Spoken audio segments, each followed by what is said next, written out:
Voilà, bonjour à tous et merci d'être avec nous jusqu'à 14 heures. Nous allons recevoir beaucoup de gens aujourd'hui. Stéphane Choureau, chargé de développement et de communication à l'ASFO. Bonjour. Bonjour. Il est accompagné d'Abdeloulab Meki Berada, directeur général de l'école de gestion de l'Université de Sherbrooke au Canada. Bonjour. Bonjour. On va recevoir aussi pour la deuxième fois Younous Youmarji, eurodéputé Guelph LFI. Merci d'être avec nous. Plus tard, Martine Fazer, Dominique Audbar, Diolo, et on va terminer avec Marie-Hélène Ferdi. Sinon, l'actualité aujourd'hui, c'est la sortie de garde à vue de M. Kaba, c'était hier. Michel Héracle était sur place, il y avait une grosse manifestation. Le leader du LDSM est très soutenu. Partenariat pour la lutte contre l'illettrisme, c'est très important. Avec la préfecture, la DAC, il y a un travail qui est fait, y compris pour l'électronisme aussi, parce que beaucoup de gens utilisent de moins en moins mal ou ne savent pas utiliser le digital. C'était ce week-end dernier, la nuit européenne des musées. Nous en parlerons aussi, nous étions sur place, voir un peu l'exposition de Dominique Desplan, nous en parlerons dans un instant.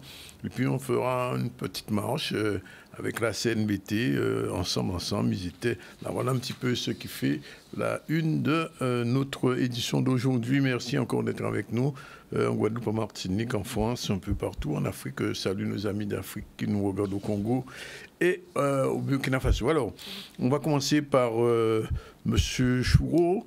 Venez ici avec M. Abdelouabab Meki Berada. Il est chargé, directeur de l'école de gestion de l'université de Sherbrooke. Alors, la question qui se pose, pourquoi avoir fait, j'ai envie de dire, ce liernage avec Sherbrooke? On a la chance aujourd'hui de pouvoir accueillir M. Meki Berada, qui est vice-doyen au développement et au partenariat de l'Université de Sherbrooke et directeur du centre Laurent Baudouin, dans le cadre d'un partenariat qu'on a mis en place entre l'Université de Sherbrooke, donc notamment le centre Laurent Baudouin et l'ASFO, pour la mise en place d'un executive MBA cette année. Oui. Donc, enfin, l'an dernier et donc la deuxième promotion cette année. Le MBA. Alors, deux petits mots quand même sur cette université de Sherbrooke qu'on ne connaît pas encore. Oui, merci. L'université de Sherbrooke, c'est la plus grande université francophone de région du Québec. Oui. Donc, on est à peu près à 35 000 étudiants par année. On couvre les principales disciplines. Moi, je suis là pour représenter l'école de gestion, l'école de commerce de l'université de Sherbrooke. Donc, on est une des facultés fondatrices. L'université de Sherbrooke est reconnue sur plusieurs aspects. Un des premiers aspects qui fait qu'on attire beaucoup d'étudiants, c'est toute la dimension du développement durable. Donc, on est classé numéro 1 au monde au niveau du développement durable comme université. Et ça, c'est quelque chose qui se transpose sur la gouvernance de l'université, mais également sur les programmes de l'université. Nous sommes également une université qui est reconnue par la dimension pratique de ses formations. Nous sommes à peine 2 universités au Canada qui proposent des formations intégrant des stages pratiques donc, au cours du cursus. Et puis, nous sommes également reconnus pour être une université à dimension humaine. Donc, nous sommes très, très proches de nos étudiants et on est très innovants au niveau pédagogique dans les formations qu'on offre. Alors, vous avez délocalisé le MBA exécutif avec l'ASFO, pourquoi? Pour plusieurs raisons. La première raison, c'est qu'il y a d'abord une histoire au niveau du MBA exécutif à l'international. Donc, ce n'est pas la première délocalisation. Donc, historiquement, on a été dans plusieurs pays à travers le monde, donc depuis plusieurs années. Et le principal objectif derrière ça, c'est aller chercher toute la richesse au niveau interculturel donc, pour nos programmes, donc que ce soit les étudiants qu'on va aller rencontrer ou que ce soit les professeurs qui vont se déplacer pour rencontrer les étudiants. C'est une richesse et une diversité incroyable qu'on va aller chercher.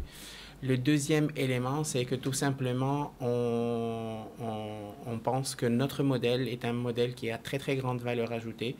Et on aimerait bien en faire bénéficier tous les gestionnaires et les grands cadres d'entreprise donc de la région aussi. Alors, mais quels sont, pour les cadres ou pour les managers de Guadeloupe, l'avantage de ce MBA? C'est un avantage, c'est un multi-avantage en fait à différents niveaux. Donc, ça permet à l'étudiant de pouvoir grandir à travers ce parcours-là. c'est des étudiants qui sont, c'est pas des jeunes étudiants, c'est des gestionnaires, c'est des gens qui sont matures, qui ont des responsabilités. Donc, lorsqu'ils viennent au niveau de ces formations-là, ils cherchent vraiment une plus-value qui va leur permettre d'amener une différence au niveau de leur entreprise. Donc, c'est justement ça qui est notre approche au niveau de ce programme-là. Donc, on a une approche très exécutive qui fait que on touche à la réalité du quotidien. On met les étudiants dans l'action, on les fait participer dans leur apprentissage. En plus de ça, on a une équipe dédiée, on a le plaisir de travailler avec notre partenaire l'ASFO, qui ne ménage aucun effort pour être présent et accompagner les étudiants à chaque jour dans ce parcours-là. Et ça, c'est quelque chose qui est grandement apprécié. Donc, en fait, ce qu'on offre, c'est une expérience d'apprentissage qui est exceptionnelle et qui fait que les étudiants observent après chaque session d'études une amélioration au niveau de leurs compétences. Et ça tient compte des mutations économiques actuelles, parce qu'il y en a beaucoup de plus en plus. Hein. Tout à fait, tout à fait. Ben, c'est le maître mot à utiliser aujourd'hui, c'est l'agilité, c'est de pouvoir être flexible au niveau de ses décisions, peu importe ce qui va se passer. Donc, on équipe justement nos gestionnaires à toutes ces transformations-là. D'ailleurs, donc, ils ont plusieurs activités pédagogiques qui tournent autour de cet aspect-là. On parle d'innovation, donc on parle de transformation numérique, transformation organisationnelle, etc. Donc, tout ça, des compétences nécessaires, incluant celles des soft skills ou des compétences transversales pour leur permettre de passer à travers. D'une manière générale, on définit votre MBA avec 3 blocs généraux. Alors, deux petits mots quand même sur ces 3 blocs, c'est quand même important. Oui, ben écoutez, c'est pour tout MBA, ça suit un cheminement, mais nous, le parcours qu'on a dessiné avec l'ASFO, il est quand même exceptionnel. Donc, le premier bloc, c'est un bloc de compétences de base. Oui. Donc, tout gestionnaire doit obligatoirement s'approprier un certain nombre de compétences dites dures, compétences de base en gestion. Comptabilité, fiscalité, finance, marketing et j'en passe. Et bien sûr, ils sont exposés aux meilleurs experts canadiens de notre université qui ont des expertises et des laboratoires de recherche de renommée internationale. Donc, cette expertise-là leur permet non seulement d'acquérir des connaissances de base, mais d'acquérir le nec plus ultra donc, au niveau de ces connaissances-là. Le deuxième bloc, c'est vraiment le bloc du leader inspirant. Donc, une fois qu'on a acquis des connaissances de base, c'est hyper important à ce que les gestionnaires puissent développer des connaissances personnelles, interpersonnelles, qui leur permettent de grandir comme personne. Donc, la connaissance de soi, le travail sur soi, etc. Et ça, c'est des activités de coaching qu'ils ont à travers des activités pédagogiques et qui leur permettent de faire des rétrospections sur eux-mêmes, etc. Puis le dernier bloc, le bloc 3, si vous me permettez, donc c'est le bloc de stratèges preneurs de décisions de valeur. Donc une fois qu'on a acquis ça, qu'on s'est transformé comme personne, donc on est en place à devenir un décideur hors pair et à valeur ajoutée avec tout ce qu'on a pu apprendre dans le programme. Alors, on va revenir vers vous tout à l'heure pour la logistique et surtout pour le voyage au Canada. Je me tourne vers M. Younous Omarjee, puisqu'il est avec nous, il était en Guyane, il était en Martinique. Nous sommes en pleine campagne européenne. Hier, on recevait les leaders du PS ici, qui était ici, M. Olivier. Oui, il était là. Olivier Faure, justement. Et moi, je vous pose la question. Qu'est-ce qui différencie les programmes de la LFI et du PS? D'abord, ce qui me diffère... D'abord, c'est un plaisir que d'être sur votre plateau. La dernière fois qu'on avait échangé, c'était en duplex, vous vous souvenez? Oui. C'était au moment du vote de la proposition concernant la reconnaissance de l'esclavage contre l'humanité. Oui. Et tout le monde se souvient que la députée guadeloupéenne avait voté contre. Oui, on se souvient de ça, on n'a pas oublié. Ce qui me distingue de M. Glucksmann et de M. Faure, c'est que je ne découvre pas la Guadeloupe et les Outre-mer au moment des élections. Ça, c'est clair. Parce que je suis ultramarin, je suis réunionnais. Et figurez-vous que pendant 5 ans de combat pour les Outre-mer, je n'ai pas vu une seule fois M. Glucksmann être à mes côtés pour défendre les dossiers des RUP. Oui. Donc pourquoi ferait-il demain ce qu'il n'a pas fait hier? Oui. La réalité, c'est que pour nous, Réunionnais, Guyanais, Martiniquais, Guadeloupéens, nos territoires, nos peuples, c'est la priorité d'action. Oui. Au Parlement européen, du premier au dernier jour, je travaille pour les Outre-mer. C'est la principale chose qui me différencie d'eux. Et je suis un peu en colère quand j'entends les élus venus du froid, comme ça, faire le tour des territoires, faire de grands discours sur les Outre-mer. Manifestement, ils ont lu des fiches avant de prendre l'avion, ils ont révisé leur dossier, mais malheureusement, tout ça est perdu après. Donc, je sais que les Guadeloupéens savent qu'il y a une différence fondamentale entre eux et moi. Alors, je ne peux pas ne pas vous poser une question sur la Nouvelle-Calédonie quand même. J'ai vu ce qui se passe en ce moment. Le président Macron arrive, me dit-on, ce soir là-bas. La situation est vraiment au bord de la catastrophe, au bord même de l'embrasement même général depuis une semaine. Quelle est l'analyse qu'on fait de la situation? Est-ce qu'on aurait pu éviter ça? Et quelle est la solution pour en sortir? Je me suis plusieurs fois exprimé sur les zones nationales et ici sur cette question. D'abord rappeler que si nous en sommes là, c'est que le gouvernement a rompu l'esprit de l'accord de Nouméa. Tout à fait. Qui repose dans le texte et dans la lettre sur le respect du peuple kanak, oui, ainsi que sur une parfaite neutralité de l'État. Oui.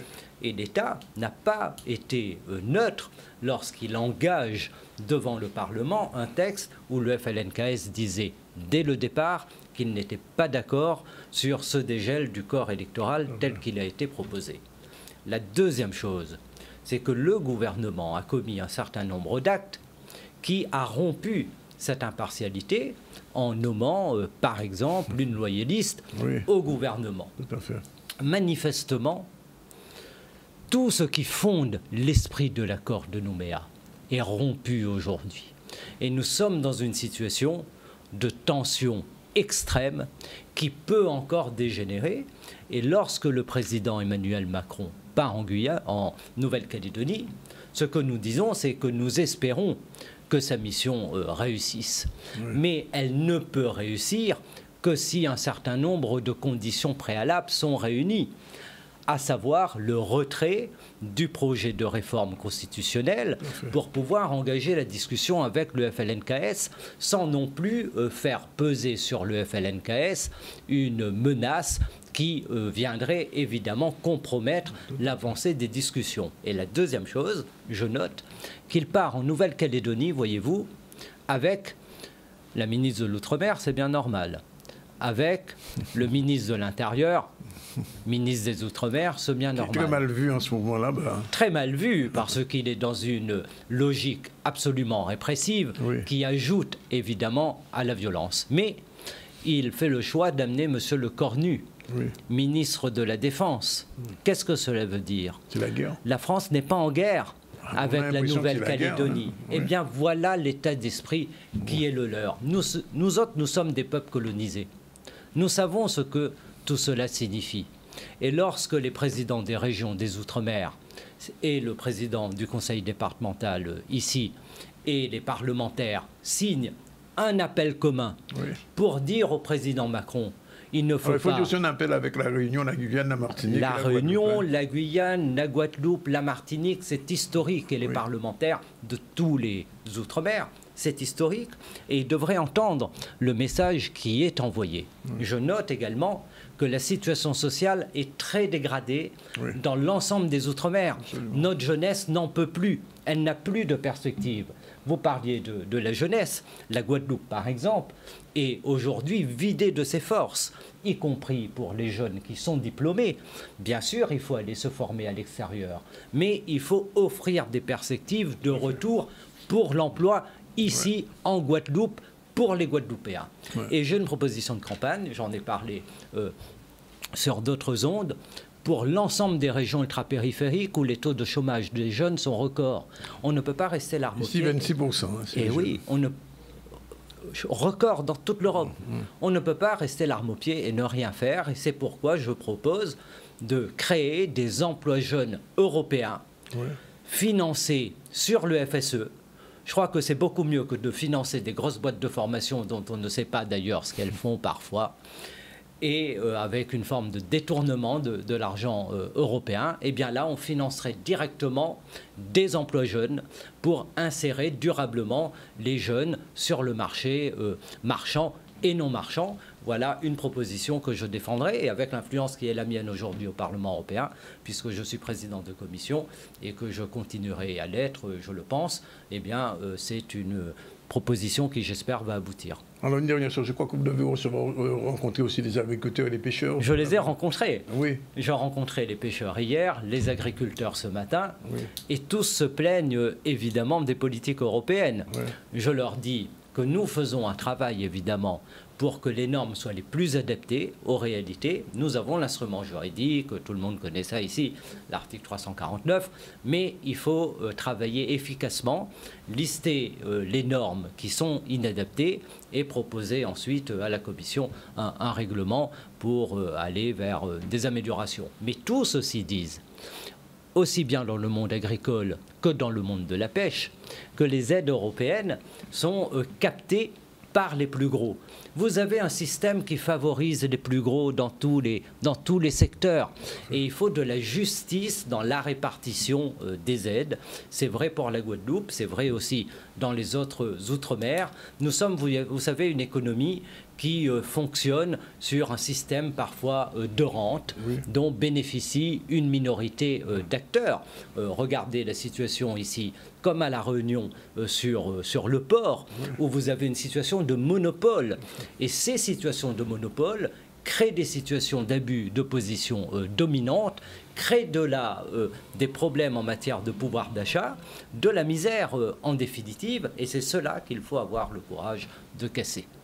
Alors, une dernière chose, quand même, je pose la question, parce que j'ai posé hier à M. Faure, au présidentiel, j'espère que la NUPES reprendra ses formes. Mais M. Faure porte la responsabilité d'avoir fait exploser la NUPES après avoir fait élire les députés socialistes dans le cadre de l'alliance avec nous. Et une fois que les députés socialistes ont été élus, il a envoyé valser le programme sur lequel on s'était mis d'accord. Et puis, la réalité, c'est que les Français, comme les ultramarins, ne veulent plus de cette gauche Hollande qui est de mèche avec la Commission européenne. Ils sont dans la même majorité. La campagne électorale, c'est un moment de vérité, il faut dire les choses. Il ne faut pas mentir. Au moment de la campagne, ils sont tous contre Mme von der Leyen, ils font tous des discours pour réveiller l'Europe, mais ils auraient mieux fait par commencer à réveiller les commissaires européens socialistes qui, dans la Commission européenne, ont porté les propositions de Mme von der Leyen contre les travailleurs, pour la réforme des retraites, contre l'emploi. Donc, c'est un temps de vérité, c'est un moment de clarification. Et nous portons, nous, les propositions de la NUPES. Je dis aussi que les Guadeloupéens ont massivement voté pour la présidentielle pour Jean-Luc Mélenchon. Tout à fait. Ils me connaissent aussi depuis très longtemps, puisqu'ils m'ont accordé leur suffrage également, directement. Pour les européennes, c'est le moment. Oui. C'est le moment de changer, c'est le moment aussi de sanctionner les traîtres, c'est le moment d'envoyer un signal de colère à Emmanuel Macron, et puis aussi c'est le moment de réaffirmer sa confiance pour un député qui, lui, travaille pour la Guadeloupe et les Outre-mer, contrairement aux autres qui racontent des histoires parce qu'ils sont absents de tous les combats. Younous Omarji, merci. Merci à vous. D'être venu, bonne chance. Merci. Vous. On revient rapidement vers M. Birada, parce qu'il y a une autre question qui se posait, c'est la question de la formation pour les jeunes, parce que vous proposez ce MBA, d'accord? Alors il va falloir que les jeunes, progressivement, aillent au Canada, s'organisent. Comment ça va se passer logistiquement? Stéphane, tu veux répondre ou bien? Ouais, non, je répondrai avec plaisir. En fait, c'est le programme exécutif, il se fait sur 2 ans, il est étalé sur 2 ans, donc c'est un programme... C'est 2 ans, hein, 2 années. Oui, c'est sur 2 années. Oui. Et dans la logistique du programme, donc c'est fait pour qu'il s'adapte à l'emploi du temps des gestionnaires. Donc c'est 1 semaine sur 2. qu'on a des professeurs de l'Université de Sherbrooke qui viennent pour un week-end d'enseignement. Donc, c'est vraiment réparti de façon à permettre aux gens de pouvoir concilier travail, famille et études.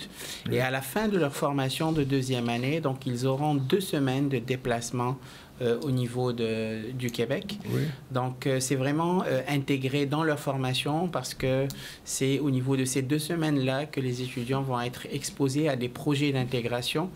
Donc, ils vont rencontrer des entreprises canadiennes, des gestionnaires canadiens.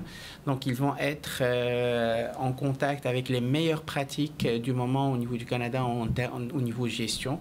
Et ça leur permet de pouvoir développer leur projet de fin d'année, leur projet d'intégration autour de ça. Alors, juste pour rappeler que ce MBA à Sherbrooke et l'ASFO, finalement, les étudiants maintenant sont inscrits ou bon, alors, il s'agit d'un executive MBA qui s'adresse vraiment à un public de cadres, en fait. Ouais. Niveau quoi, bac plus 3 minimum?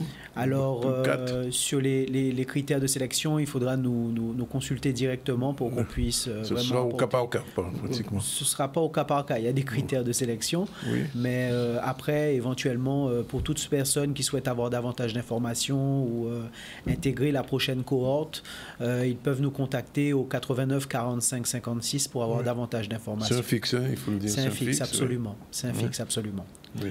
Bien écoutez, je ne sais pas si tout a été dit, on parle d'un voyage de 10 jours au Canada peut-être. Alors le séjour au Canada, oui, c'est un séjour de 10 jours, de 2 semaines. C'est 2 semaines à peu près. Oui. Je voudrais juste peut-être finir avec le fait que l'Université de Sherbrooke, c'est une université qui est complètement différente des autres du Québec par justement la dimension pratique et l'approche pédagogique qu'on amène au niveau de nos enseignements. Donc, c'est l'histoire du MBA en tant que tel au niveau de l'Université de Sherbrooke. Elle date de plus de 65 ans. Nous sommes le plus vieux MBA francophone au Canada. Donc ça, il y a une histoire, il y a un vécu, et tout ça se transpose dans nos programmes, etc.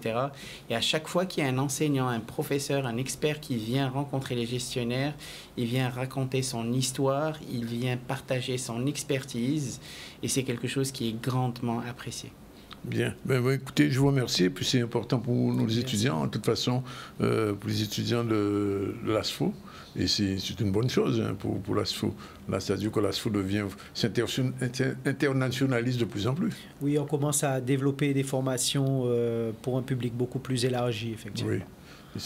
En tout cas, merci d'être venu. Merci à vous. Welcome, comme on dit en anglais, mais bienvenue aussi. Merci. Et pour les étudiants et pour les formateurs et surtout pour les managers de demain. Voilà, il est 12h56, on prend déjà la première pause. On se retrouve tout à l'heure avec nos prochains invités. Il sera aux environs de 13h05. À tout de suite.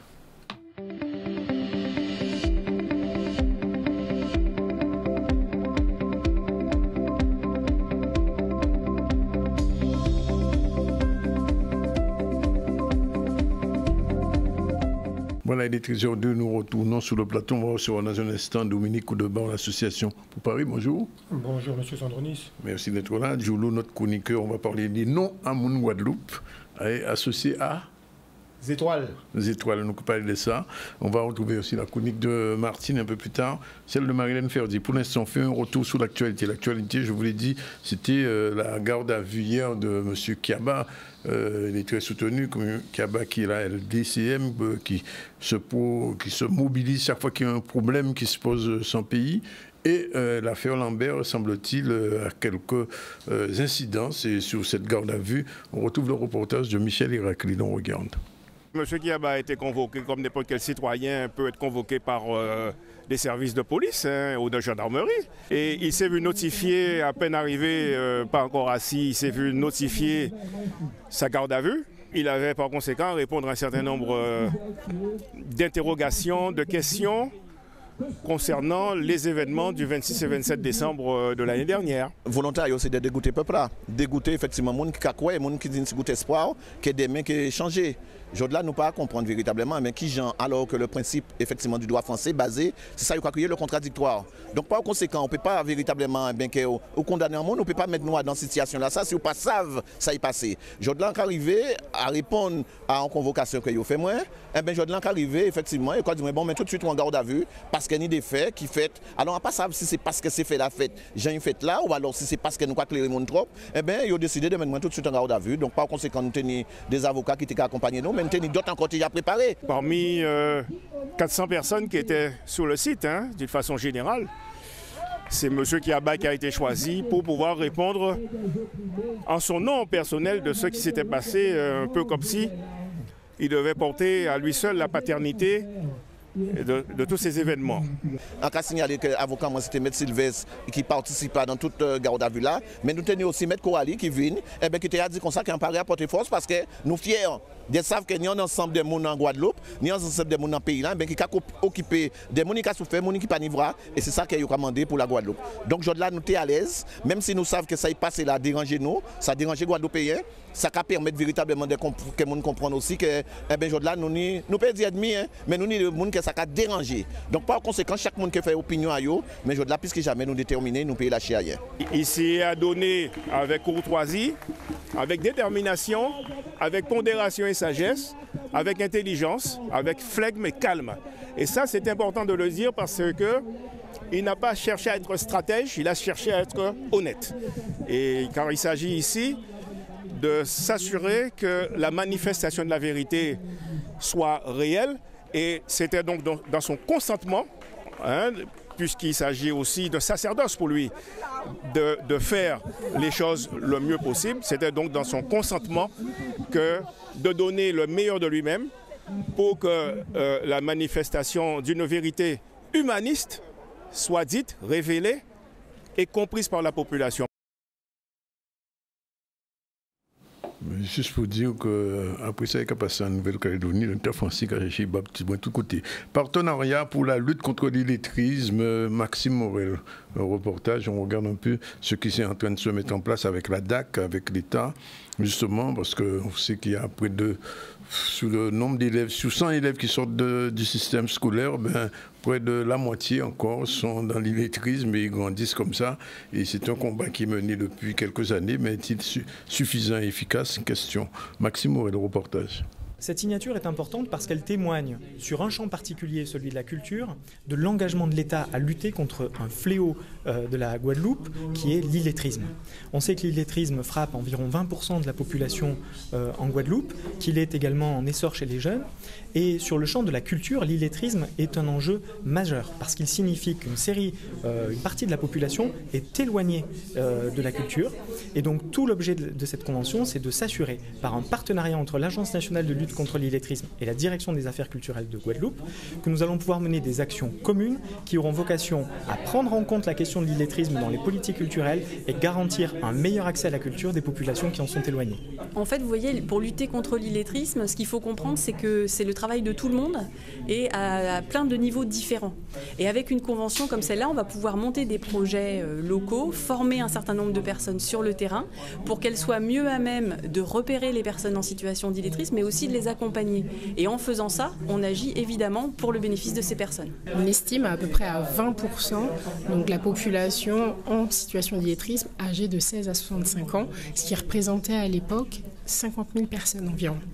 Ce taux, donc, qui a déjà 12 ans aujourd'hui, va être réactualisé en fin d'année, puisque l'INSEE a conduit une enquête l'année dernière, entre 2022 et 2023, au sein de 2000 foyers représentatifs de la population guadeloupéenne. Donc on va pouvoir traduire en taux, réactualiser l'état de l'illettrisme sur le territoire donc, dans quelques mois. Concrètement, dans le cadre de cette convention, parce qu'il y a plein d'autres actions en Guadeloupe qui sont menées pour lutter contre l'illettrisme, mais dans le cadre de cette action action, l'idée c'est effectivement d'avoir des formations qui puissent être proposées à des professionnels de la culture. C'est-à-dire de la formation et de la sensibilisation à la question de l'illettrisme, de manière à faire en sorte que ces publics empêchés soient pris en compte de manière systématique, globale, dans la conception des politiques culturelles pour assurer une meilleure insertion de ces publics dans le cadre de la politique culturelle. Voilà, bien, on va revenir à nos invités. Commence par Dominique Haute-Barre et Jolo prendra la suite. Alors, l'association Pour Paris, 2 petits mots quand même pour le présenter. Oui, tout d'abord au nom de l'association Pour Paris, grand merci Bazot, M. Zandronis, l'équipe de ZCL News et Canal 10. Nous la parole pour présenter Travaillons-nous. Alors l'association Pour Paris, c'est une association 1901 qui travaille là pour faire prévention mais à dans santé. Oui. Et il y en a dans qui là est bien chouqué, c'est dans nutrition, Jean Moun qui boit et manger, mais aussi tout ça qui a concerné la santé, qui fait ça large. D'ailleurs, pour nous qui a dit santé en Guadeloupéen, c'est tout cola. Après un qui cola, c'est tout cola. Ce qui a dépassé cola, c'est tout ça qui est allant tout cola. Et là, nous faisons l'eau. Conférence en l'eau CIGES ces dernières fois, acide gras, microbiote intestinal, stress. D'ailleurs, pour nous avons ici dans le palais, conférence là, ça, après il était fait. Et là, nous décidons de parler trop poids. Ouais. Le surpoids. Pas un qui obésité, mais le surpoids. Ouais. Ça, l'obésité ou le surpoids. Pas même bête quand il y a dit en Guyane. Pas même bitin, même bagaille. Non, tu as surpoids. Ouais. Et puis, là, il y a trop poids, on a commencé à devenir obèse. Ouais. Et c'est pour ça que nous puissions par les surpoids, d'avoir nous parler prévention. Ouais. Si on parler obésité ou bout. Ouais. Donc, le surpoids et cette conférence qui se tiendra vendredi dans 48 heures, vendredi 24 mai à 18 heures, se tiendra donc à la salle Joseph Théodore Faustin à Bois-Ripaud aux Abîmes et sera présentée par 2 conférencières. L'une qui est de l'association Pour Paris, la diététicienne nutritionniste Madame Martel Sylviane, et l'autre qui est le docteur Edwards Joy, qui est endocrinologue, diabétologue, nutritionniste. Et elles vont toutes les 2 nous parler, donc comme elles l'ont décidé avec leur titre, le surpoids, vaincre le surpoids, mythe, réalité et prévention. Parce qu'on peut vaincre le surpoids. Absolument. Effectivement, je comprends votre question, parce que c'est une des réalités du surpoids. Nous sommes dans une banalisation du surpoids et nous sommes aussi face à un certain fatalisme. C'est là et on ne peut plus faire marche arrière. Ouais. Et elles vont déconstruire cette idée reçue et cette idée qui est de plus en plus chouquée pour dire que non, il ne faut pas banaliser parce que banaliser, ça nous fait réagir en retard et être fataliste, ça veut dire qu'on ne peut pas agir et qu'on est obligé de supporter les conséquences du surpoids. Car le surpoids et l'obésité ne sont que la façade de problèmes de santé, de maladies. Oui. Alors, quand on parle de surpoids, bien sûr, on parle aussi de la qualité de l'alimentation. Ça nous quoi manger. Ça nous quoi mal manger même. C'est vérité. Et c'est ça Yokai développé. Yokai parti en laisse ça parce que la prévention, prendre du vent, ce n'est pas seulement manger, varié et équilibré et faire de l'activité physique. Si ce n'était que ça, ce serait trop facile. La prévention, c'est déjà alerter. Là, lorsqu'on nous dit manger, varié, équilibré, c'est une solution. Oui. Mais pour être prévenu, il faut déjà, avant de connaître les mesures, savoir à quel moment on doit réagir.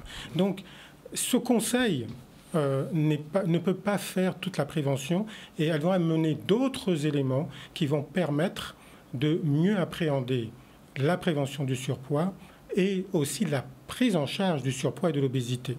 À côté de ça, il y a la spécificité caribéenne. Nous bien savons, nous parlons tout le monde. Oui. Et tous ces travaux-là qu'a fait, les scientifiques qu'a fait, d'abord pour yon, qu'a fait en les moun caucasiens. Ouais. Et c'est après, et à part en France, il qui fait travail là, si d'autres ethnies, d'avoir l'esprit à yomaré et qu'il y a dans une seule direction.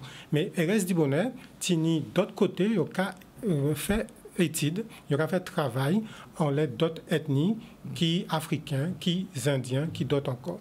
Et c'est là qu'il y a ah ben, à pas même gens pour voir ces populations-là ça. Et qui fait, nous tenons une spécificité caribéenne, qui a fait ces phases à prévention et ces phases à traitement à surpoids et obésité, pas même bitin qui ça nous a parlé nous depuis un peu de temps. Et c'est ça, ces deux intervenantes-là qui ont développé et expliqué nous. Alors, monsieur Lebon, il faut quand même remarquer en bitin, c'est que population là, bon, il a mangé, boit depuis longtemps, mais je crois que cette qu'a fait ni 50 l'année au niveau à poids, mon grosseur, il y a un gros changement, c'est bien le cas de le dire, parce que l'alimentation a changé. Ça, on a qu'à prendre un jour de là, qu'à manger un jour de là, parce que pour avoir un exemple concret, mais enfin peut-être, un film qui tournait en 1920. À la Guadeloupe, quoi voir ces gens-là, pas ni pas gros monde, pas ni pas gros monde dans ces gens-là. Tous ces gens-là, ils sont normal, enfin, veut dire, ils sont pas flagués, mais ils sont normal. Et quand ils sont là, on va voir de plus en plus d'hommes et femmes qui pourront voir. Donc ça veut dire que ça nous a mangé là aussi, ça nous a mangé, mais ça nous a mangé là aussi. En dehors de la spécificité caribéenne en nous, souvent physiologique en nous, nous avons une importance aussi. C'est vérité. Mais là, on a parlé de spécificité caribéenne et là, nous avons regardé quand nous avons mangé à pas habitant caribéen. Oui, c'est ça. Voilà. Et derrière ça, nous travaillons et c'est là nous avons 10 personnes boire et manger quand il faut, boire et manger, qualité. Ça pas un conseil qui peut porter résultat. Absolument. Et c'est ça, c'est des intervenants-là, Dr Edward Joy et mon Martel Sylviane, qui ont développé pour nous et montré mon prévention là, prendre du vent, c'est plus qu'en belles assiettes. Il y a un lobitin derrière ça. C'est que vendredi ou là, ça a fait exactement? Alors, vendredi 24, 18h, 6h de soir, salle Joseph Théodore Faustin, à Bois-Ripeau, aux Abîmes. D'accord. Dans le gymnase, bien, rendez-vous là pris. J'espère que le monde qui a écouté nous, qui connaît le problème là, c'est commencer à connaître lui, ben, il peut sembler pour venir écouter parole là ça. En tout cas, monsieur Audobon, merci de venir. Il c'est l'idée là ça, il faut développer ça en tête à monde. Merci en pile. Nous allons jamber avec Jolo tout de suite, j'ai une Erika et puis nous allons commencer à ces petites problématiques qui a développé jeune là.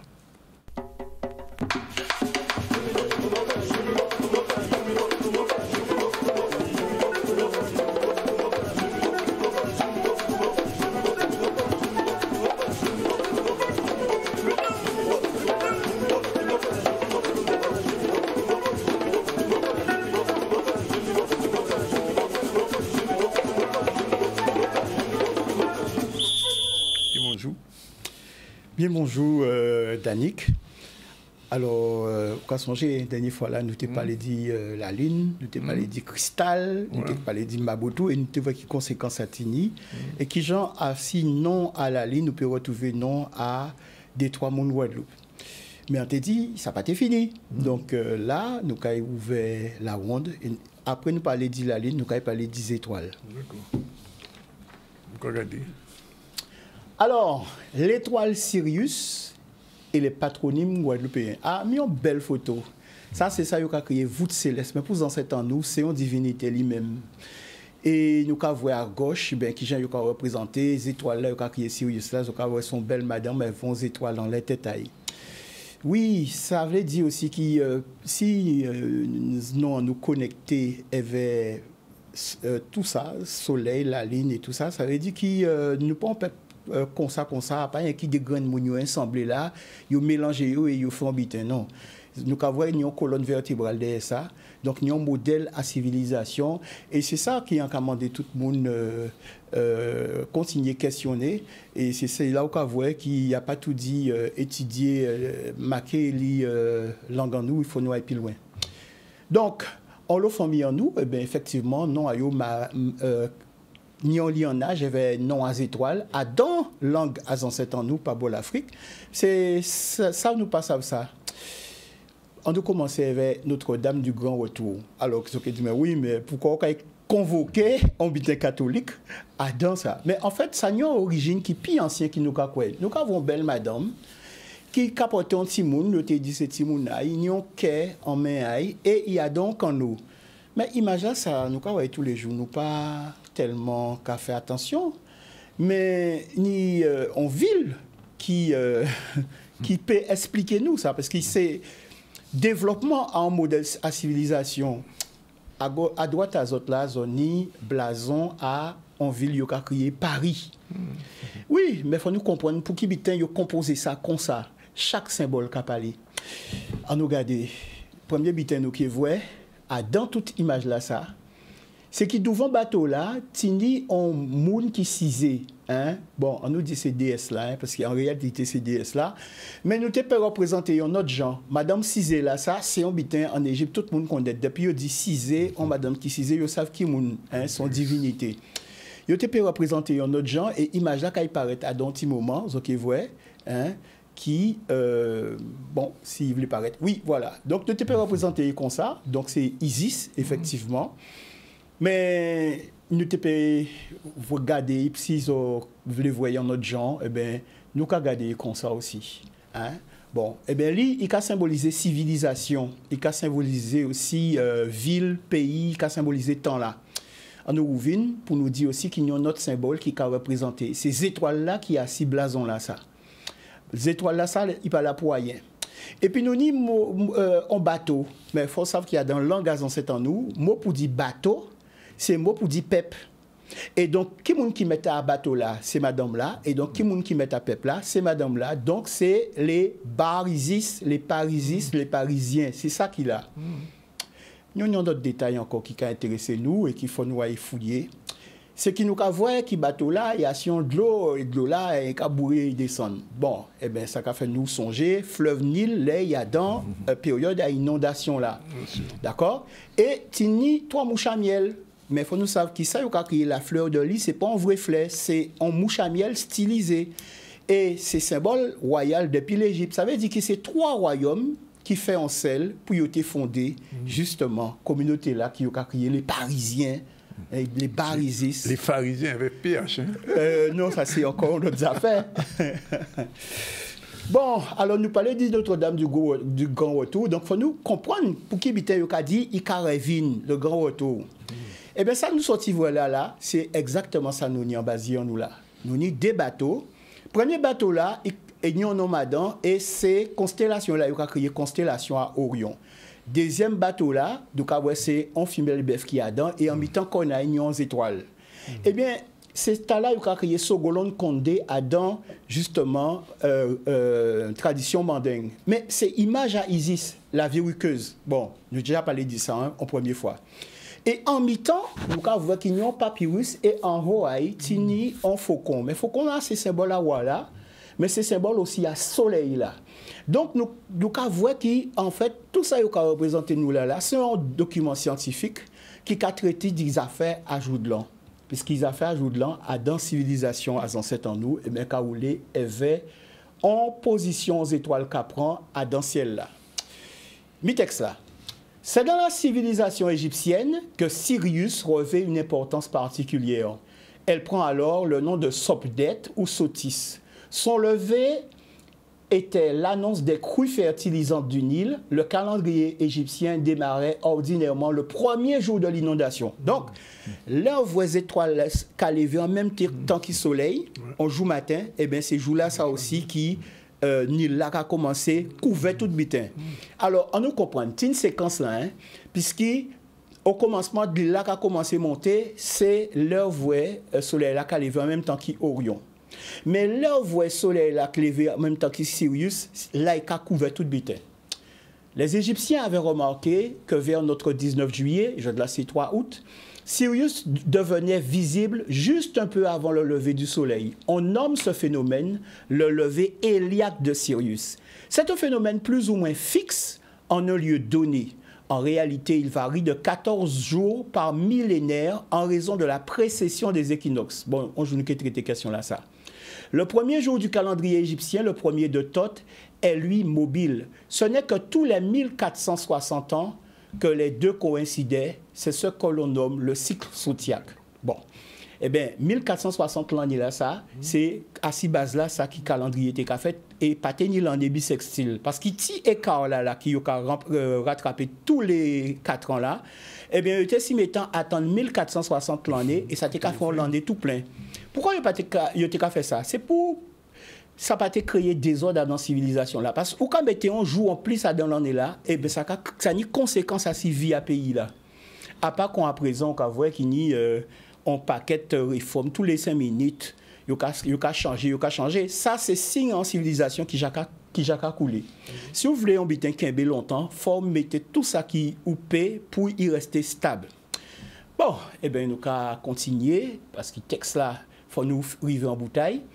Les années où les composantes calendaires, la crue du Nil et le lever héliaque de Sotis concordaient, étaient considérées comme des années exceptionnelles et étaient célébrées avec faste. Faste que l'on retrouve sur certains bas-reliefs, exemple Tampaseti, et c'est M. Alain Piala qui était un égyptologue qui écrit commentaire là, ça dans le livre. Bon, eh bien, ça, c'est un document scientifique, puisque ça a traité d'astronomie, ça a traité dit aussi organisation spirituelle, organisation à civilisation là. Pourquoi faut qu'on l'a? Parce que moi, pour dire faut qu'on l'a, moi, pour dire là, c'est Oro. Et Oro, c'est soleil là. Mais, comme ça, il y a marqué Sirius Sotis. Donc, nous avons une série symbole. En piquant, on tique un rectangle qui c'est en natte, on met, en boulto son patin, et en étoile, et en madame cisée. Bon, là, nous allons regarder et voir qu'il y a d'autres manières pour marquer ces symboles-là. Ça. Mais ça veut dire que là, on nomme piquant là, ou nomme déesse, divinité là. Là, on nomme main là, ou nomme aussi, et là, on nomme étoiles là, évidemment, ou nomme. Bon, moi, pour nommer pointe là, ça, je vois. Il a commencé avec le mot SP et D, d'accord? Donc, il y a plusieurs manières pour marquer. Des parfois, il y a représenté piquant là avec DS là, ou Madame Cizé, et des parfois, il y a montré piquant là tout seul. Et ça a mené nous, si nous sommes dans l'affaire aujourd'hui, à questionner en bitin. Pour qui en Haïti, pour dire bon anniversaire, il y a dit bon récolte café. Eh bien, c'est parce que les ancêtres ont été considérés que la première fois l'univers manifesté commencé à développer, eh c'était la première récolte là. Et donc, on peut voir qu'il mot pour nommer Sirius Sotis qui a commencé avec SP. Mais SP là, ça aussi, c'est ça qui est l'air de dépiquage. Qui veut dire son ronde, là, il a mettre toutes ces graines là, toutes blé là, et il a battre pour récupérer ces graines là et pour mener en ville. Et donc, c'est pour ça aussi qu'il mot là, ça, qui a servi pour dire foi, temps, occasion, cas, condition. D'accord? Donc, c'est une relation entre récolte et temps là, et aussi étoiles là, puisque c'est lui qui, chaque fois qu'il revient paraître en même temps que le soleil est là, il a annoncé jour de l'an. Donc, on l'en est nouveau qui a commencé. Et donc, c'est pourquoi il a dit Notre-Dame du Grand Retour. D'accord? On regarde les gens qui ont dit ça en langue copte.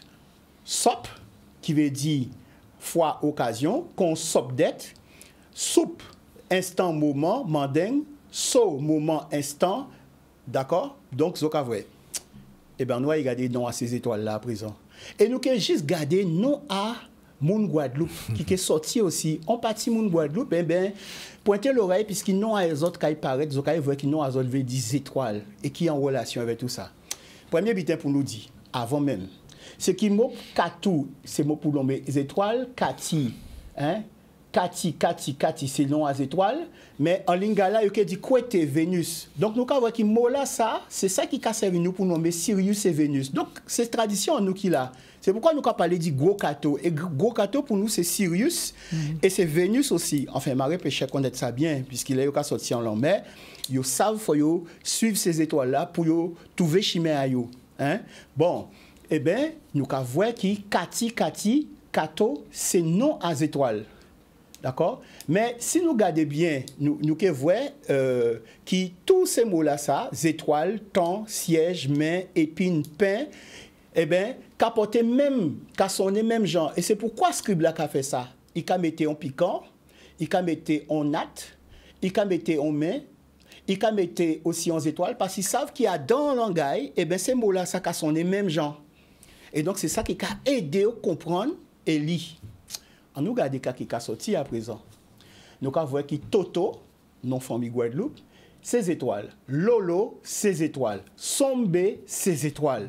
D'accord? Et c'est pour ça aussi qu'il y a un lot côté en Guadeloupe, c'est Mon Lolo. Pourquoi? Ça veut dire qu'il y a un temps, famille en nous, c'est là que tu as observé les étoiles, pour savoir à quel moment pour planter, à quel moment pour récolter, à quel moment pour aller en mer, d'accord? Donc ça veut dire que tu es toujours dans une démarche scientifique, puisque mot là, non à côté là pour témoigner que ça t'est fait. Même si pratique là, ça disparaît.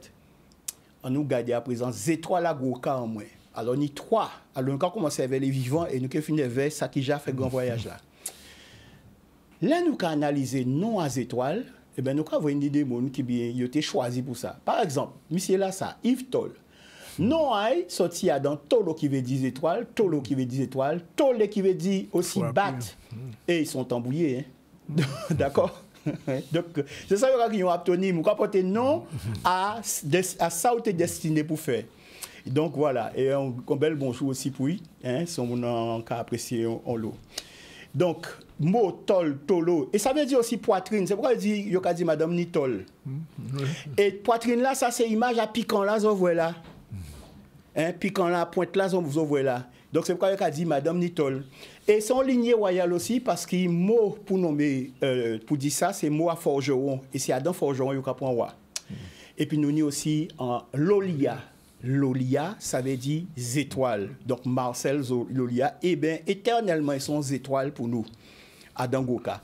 Et nous avons aussi... Espila? Oui, Espila qui nous était cherché à dans Sopdet là.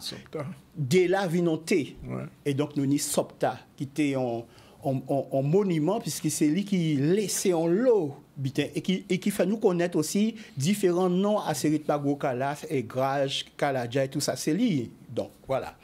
Et c'est pour ça aussi que nous avons organisé voyage là tous les années pour dire en nous à regarder à ces chimères à ancêtres en nous pour nous retrouver nous-mêmes parce que là son tradition Congo-Mandingue laissez moi dire ça vous voulez mais son civilisation Congo-Mandingue.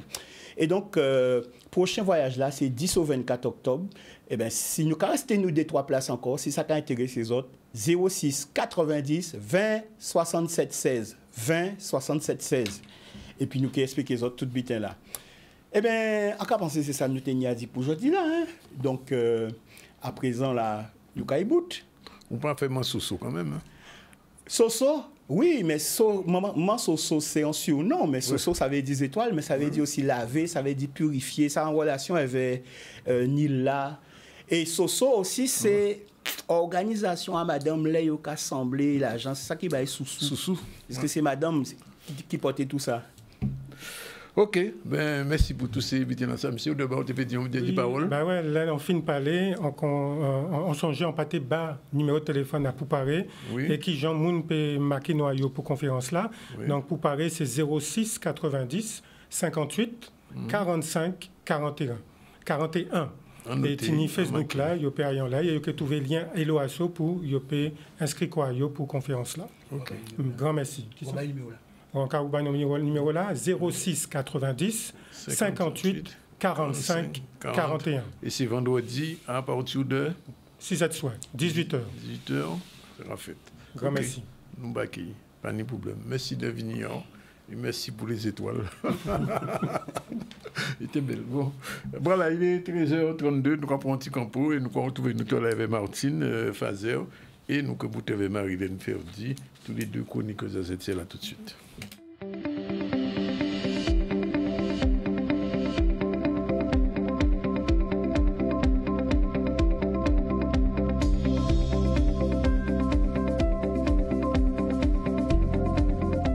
Voilà, il est exactement 13h37, un petit peu de retard, mais c'est l'heure, puisque nous sommes mercredi, de JCL, la chronique JCL, journal Campus Luminance, Marilène Ferdi. C'est parti.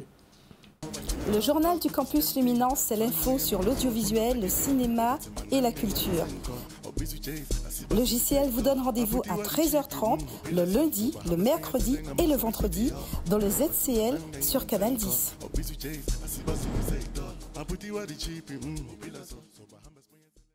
Bonjour Marilène Manon, aujourd'hui ce sera la rubrique Actu Campus, on va parler de quoi, des métiers, c'est ça? Oui, bonjour Danick. Oui, on va parler des métiers et des formations Danick. Alors je tiens à dire en préambule que on m'a souvent demandé mais pourquoi as-tu changé, c'était bien SCC News le concept. Alors pourquoi j'ai changé? Je n'ai pas changé, on est dans une stratégie. Et pour ça, tu es bien placé pour le savoir, puisque tu nous accompagnes dans ce travail de chronique télévisée. Et la deuxième étape qui est le journal du campus, et c'est pour ça qu'on l'a intitulé le journal du campus, c'est tout le travail que je fais sur le terrain. Quand on ne me voit pas à l'écran, je fais un travail sur le terrain d'analyse de la filière, de recherche.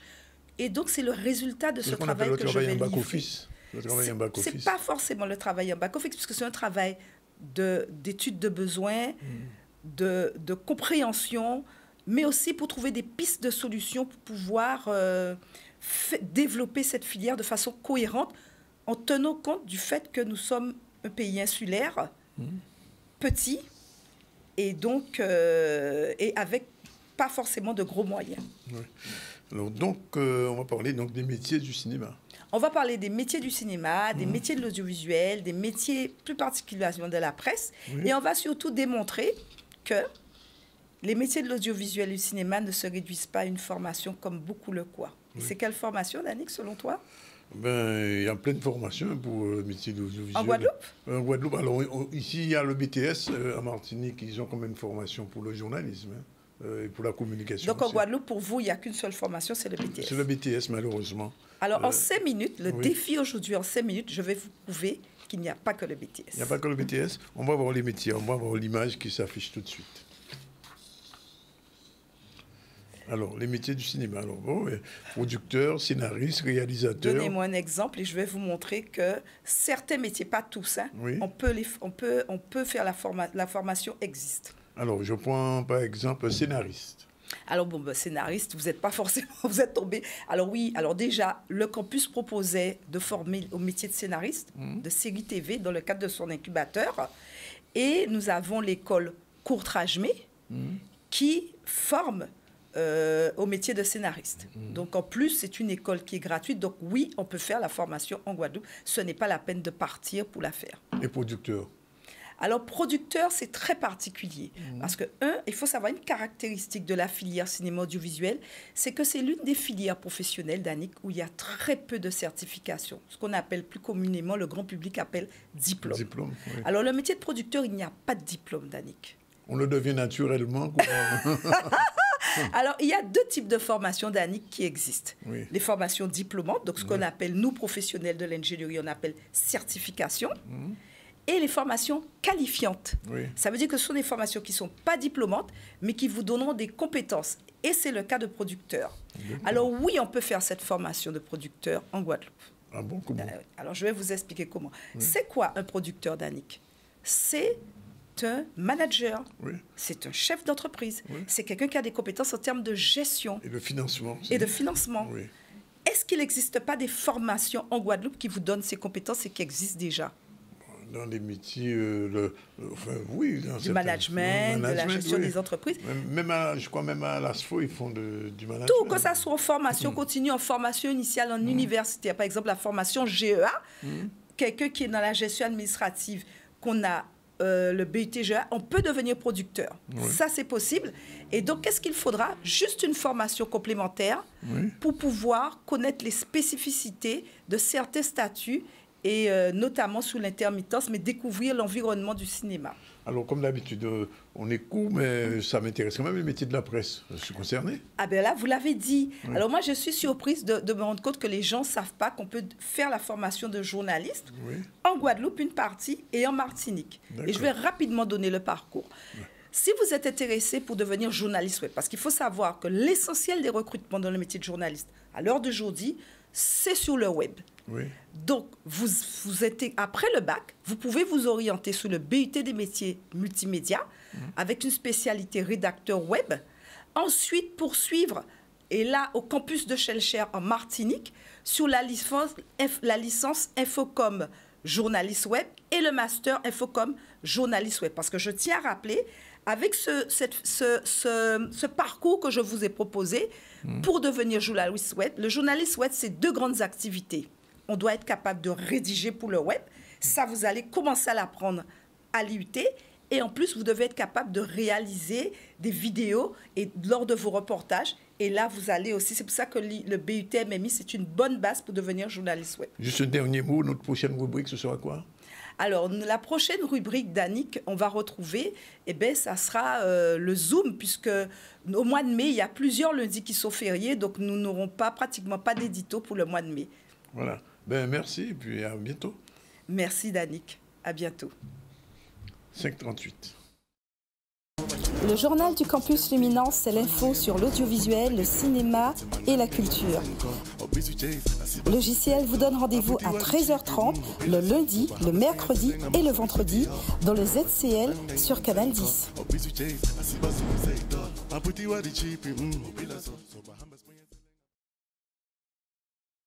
Voilà, eh bien, c'est fini pour le logiciel. On va retrouver vendredi Marie-Hélène en direct. Et là, maintenant, c'est Martine Fazer, la chronique CSM. Martine, qu'on aime retrouver le mercredi. Cette fois-ci, elle n'est pas en direct, mais il a quand même. C'est parti.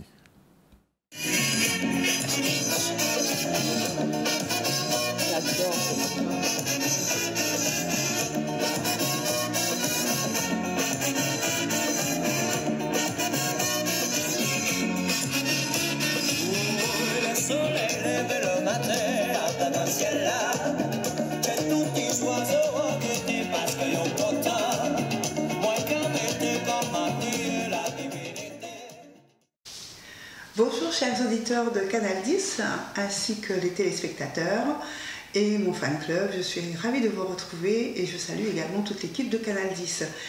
CSM ce mercredi, toujours un plaisir de vous présenter quelques petites pépites de la culture. Et là, je vais vous parler aujourd'hui, chers auditeurs, je vais vous parler d'une saga. D'ailleurs, je reviendrai dessus assez régulièrement pour vous donner quelques titres. C'est la saga des ministres de la culture. J'avais commencé déjà à en parler, mais là, on va poursuivre avec l'un d'entre eux qui a marqué l'histoire. D'ailleurs, deux d'entre eux ont fait un mandat très très long. Il s'agit pour celui-ci de Monsieur Malraux. Et c'est André Malraux dont je vous parle aujourd'hui qui a fait partie depuis 1959 des 27 personnalités différentes qui se sont succédées au ministère de la Culture, avec parfois des attributions très différentes, plus ou moins élargies. Deux ministres ont marqué ce temps, je disais donc André Malraux, mais il y a aussi Jacques Lang sur lequel nous reviendrons prochainement. Alors, André Malraux, c'est effectivement un homme politique, mais c'est aussi un écrivain. Il a marqué son demi-siècle par un ouvrage qui a reçu le prix Goncourt, qui est celui de la condition humaine, un roman qu'il a écrit dans le cadre d'un triptyque. Il y avait également dans ce même triptyque Les Conquérants et la Roi Royale, qui sont sortis en 1928 et 1930. André Malraux était aux affaires culturelles et il a été à ce poste depuis janvier 1959 à juin 1969. Donc une longévité incroyable quand on sait que nos ministres aujourd'hui durent parfois 6 mois. Nous y reviendrons.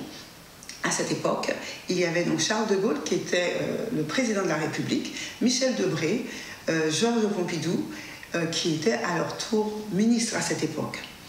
Quelles sont les attributions à l'époque de ce ministre? Elles étaient très larges, puisque André Malraux a eu beaucoup d'attributions en tant que ministre de l'Éducation nationale, ce qui concernait la direction de l'architecture, la direction générale des lettres, et il a aussi eu la charge de l'industrie, du ministère de l'Industrie et du Commerce. Il a servi le Haut Commissariat également de la jeunesse et des sports chargé des activités culturelles, mais également, entre autres, il a eu le grand titre de ministre d'État chargé des affaires culturelles. Donc, ces grands axes prioritaires, parmi elles, j'en ai retenu une, c'était sauvegarder et valoriser les grands monuments et les grands secteurs publics urbains remarquables. Donc, cela va, sur le principe, va sur les principaux bâtiments de Paris pour lesquels il a lancé des grandes reconstructions ou de remises en état. Voilà pour Monsieur André Malraux. Et je reviendrai prochainement sur la présence de Monsieur Jacques Lang en tant que ministre. On va poursuivre ce CSM avec un deuxième sujet qui est pour moi celui, cette fois-ci, on passe au jardin. Les rendez-vous au jardin, c'est, figurez-vous quand même, un événement qui se tient chaque année depuis 21 éditions. Et là, cette année, la fête des jardins se tiendra du 31 mai au 2 juin prochain sur un thème qui est celui des 5 sens. L'huile, l'odorat, la vue, tout cela, tout ce qu'un jardin peut vous offrir.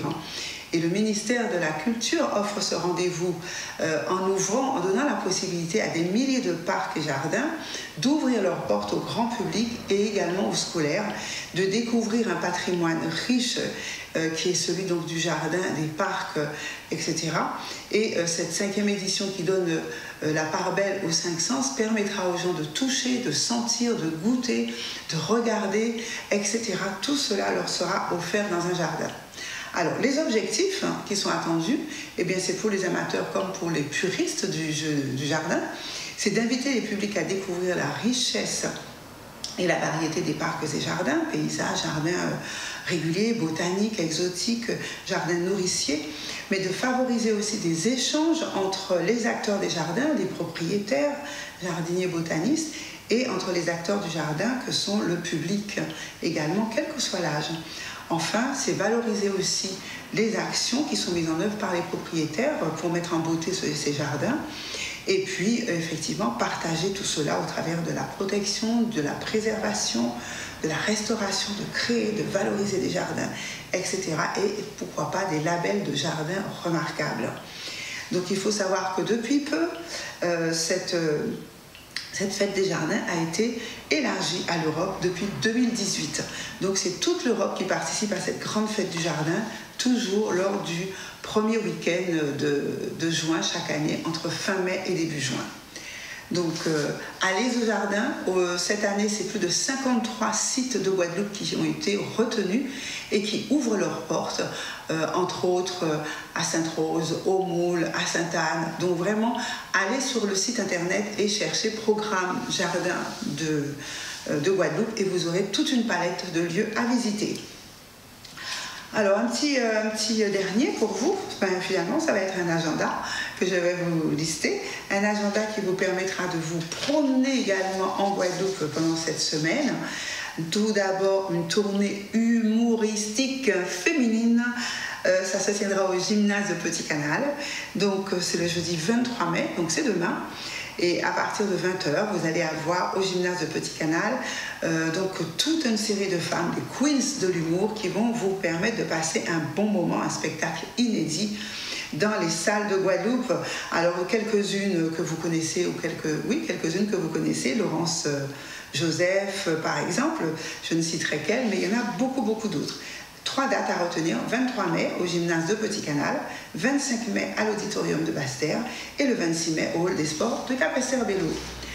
Encore de la musique, cette fois-ci avec Guadeloupe Symphonie, auditorium de Basse-Terre, vous attend ce vendredi 24 mai à l'auditorium de Basse-Terre. Et là encore, c'est beaucoup d'artistes qui vous attendent. Il y aura Cristal Dahomey, il y aura voilà, il me manque Khalif Patrick à la trompette. Vous allez avoir un grand nombre d'artistes avec un beau cantage roca qui vous attend. Donc un numéro de téléphone si vous souhaitez y aller, le 06 90 748 309. Allez, une petite dernière, c'est pour le mois de juin cette fois-ci. Mais ces rencontres autour du piano avec Grégory Privat, par exemple, au Centre culturel Sonis, le 11 juin prochain, à partir de 20h. Et là encore, toute une flopée de très très bons artistes. Grégory Privat, je l'ai dit, mais pas seulement lui, il y aura aussi José Privat, il y aura Trissa Evie. Grégory Privat, je viens de le dire, mais il va se voir décerner un prix qui est le prix Django Reinhardt de l'Académie de Jazz. Que de bons moments à passer autour du piano. Et donc, je vous propose de téléphoner au 06 90 238 et 118 pour en savoir plus. C'est tout pour aujourd'hui. Je vous retrouve très bientôt avec donc, la CSM de Martine. À bientôt.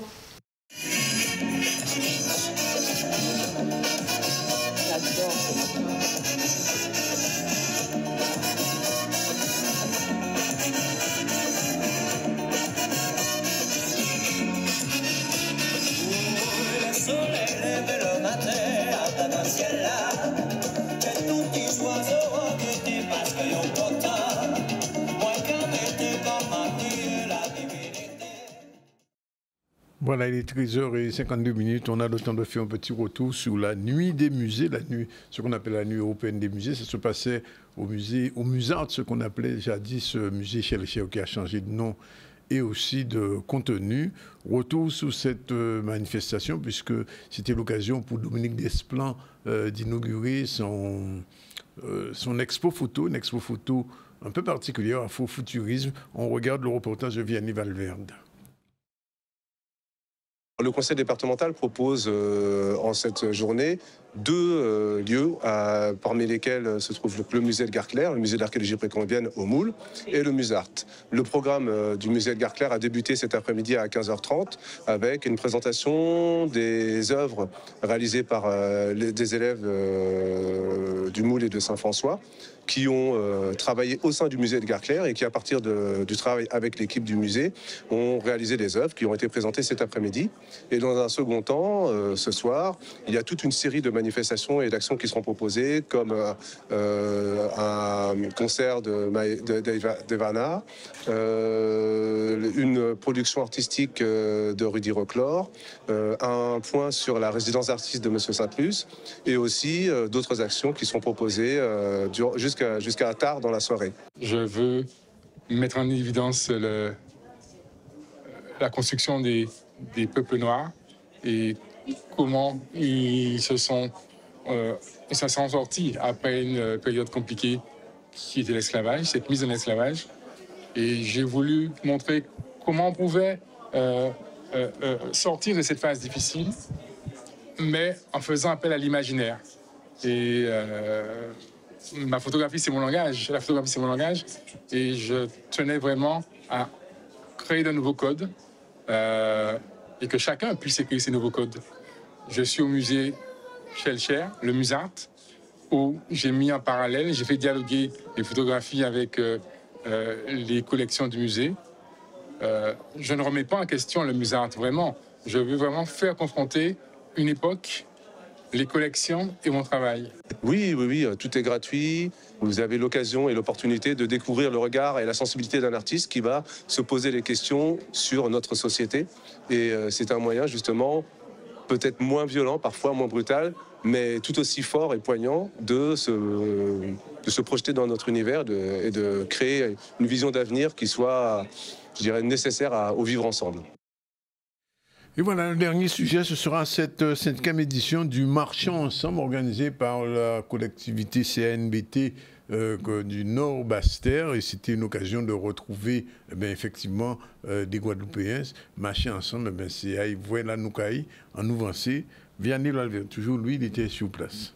Nous sommes aujourd'hui au DE pour la marche du DE. Nous avons déjà eu Goyave, nous avons eu le Lamentin, nous avons eu Sainte-Rose, nous avons eu Petit-Beau. La CNBT, c'est 6 communes. Il reste DE et Pointe-Noire. Aujourd'hui, c'est DE. C'est cette marche où on met en avant les valeurs du sport pour cette cohésion sociale entre les différents administrés des différentes villes, mais aussi des populations, des différents quartiers, des différents âges. Donc, cette marche est pour mettre en avant notre environnement. Aujourd'hui, on s'est attaqué au littoral. Donc, les 10 km ont démarré à 7 heures. Il y avait beaucoup plus de monde là.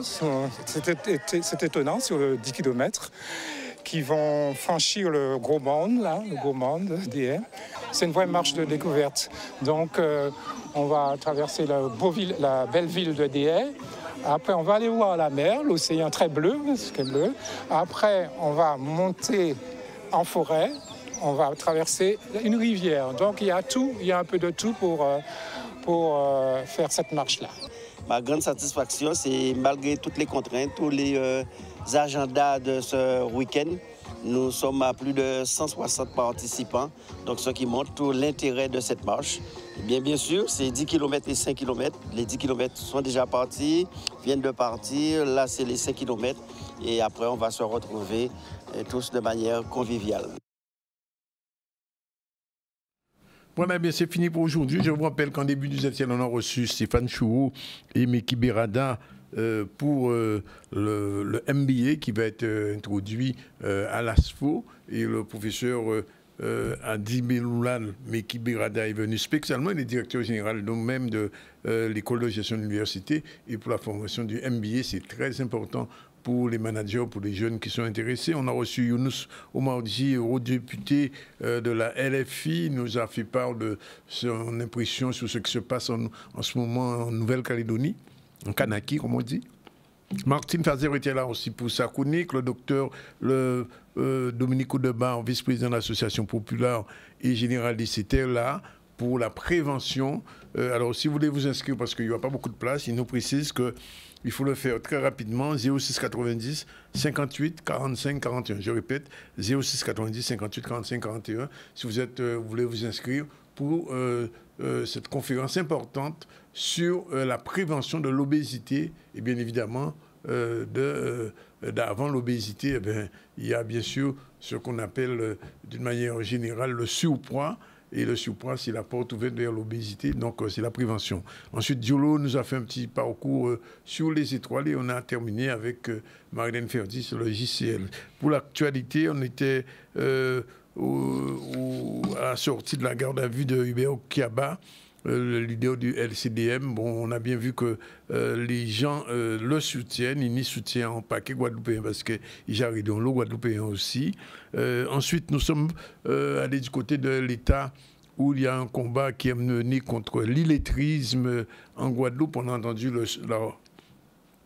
sous-préfet chargé de la cohésion et du travail de la politique de la ville qui a expliqué un petit peu comment ils veulent lutter contre l'illettrisme. 20% de la population, c'est quand même énorme. La Guadeloupe, il y a 380 000 personnes, 10%, ça a fait 38 000, 20%, près de 80 000 Guadeloupéens qui passent à lire et écrire. Jeudi jour en 2024, il n'est pas mal. Nuit européenne des musées, c'était ce week-end au musée Musart, ex-musée Schellcher. On a vu un peu l'exposition de Dominique Desplan et David Laporal explique un petit peu le fonctionnement du Musart. Et puis nous avons terminé avec la marche ensemble. Et parole à jeudi jour, un dernier petit mot. Si je ne pas connaître, Kabouita au manger tol, là, il dit ça, Kabouita au manger tol, que les affaires, bah bon, tu n'as pas fait ce qu'il fallait, ou pas fait ça qui t'est faux, Kabouita au manger tol, rien ne va plus pour toi, mais tant que nous ne pouvons pas manger tol aux LCL, au contraire, il faut manger bon zeb. Voilà, c'est fini pour aujourd'hui, la réalisation était assurée par Jordan et avec Gladys en Bakoufissa. Demain, à la même heure, 12h30, on se retrouve.